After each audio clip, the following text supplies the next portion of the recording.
Lizzie présente L'envers du décor.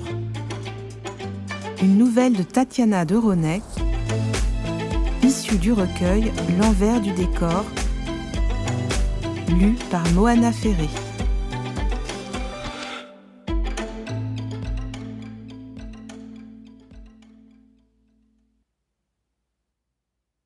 Première édition de la nouvelle dans Madame Figaro.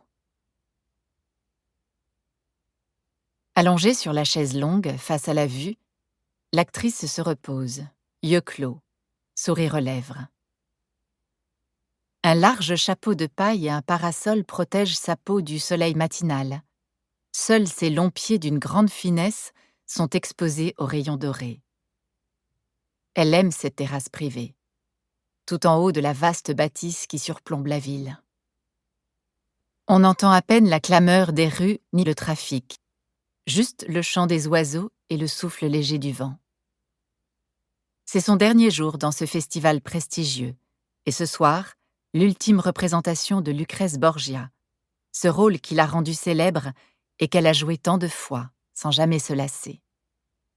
Ce soir, ce sera son sacre, lors d'une grande fête organisée pour elle après le tombé de rideau.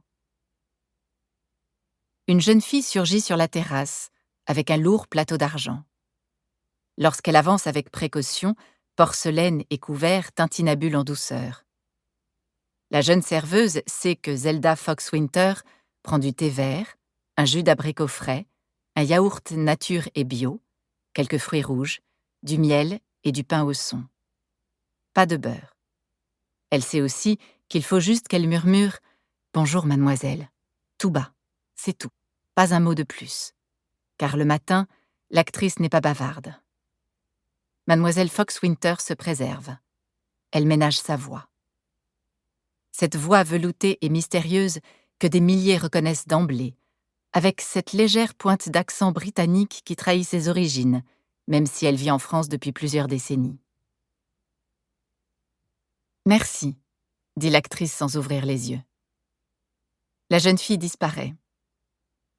Dans une dizaine de minutes, une autre femme fera son apparition sur la terrasse privée de ZFW. Une sexagénaire mal attifée, aux cheveux frisés, aux grosses lunettes, munie d'un iPad.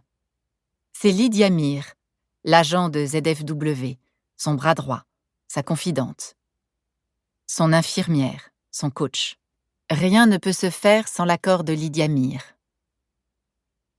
Elle veille farouchement sur l'actrice. C'est elle qui décroche les rôles, négocie les contrats, monte au front, contourne les difficultés. Elles se connaissent depuis 30 ans. Lydia sait tout ou presque de l'actrice. Elle sait ce que personne ne sait. Le vrai nom de Zelda, bien moins exotique, sa vraie nature, son vrai âge, ses phobies, ses rancœurs, ses maniaqueries, ses goûts culinaires, ses goûts amoureux, ses secrets de couple et de famille, ses problèmes avec ses enfants, ses petits tracas de santé. Tout ce que le public ne sait pas et ne saura jamais, foi de Lydia. Lydia a consacré sa vie à bâtir et fortifier l'empire de ZFW. Aujourd'hui, Zelda Foxwinter ne craint rien, ni personne. Elle est adulée, admirée, convoitée, courtisée. Les metteurs en scène ne jurent que par elle, se disputent à cause d'elle, se l'arrachent. Le temps n'a pas de prise sur l'actrice. Sa chevelure ondulée, blond vénitien, que de nombreuses cherchent à imiter, n'a rien perdu de son épaisseur depuis l'adolescence. Avec son teint diaphane d'anglaise qui a grandi à l'ombre d'un manoir humide des sœurs Brontë, sa longue ligne d'une insupportable élégance, efflanquée, sans sein, tout en jambes, elle reste pourtant d'une sensualité qui estomaque dès le premier regard. Sans oublier sa bouche gonflée qui ne doit rien à la chirurgie esthétique, héritage d'un père colérique dont elle ne parle jamais.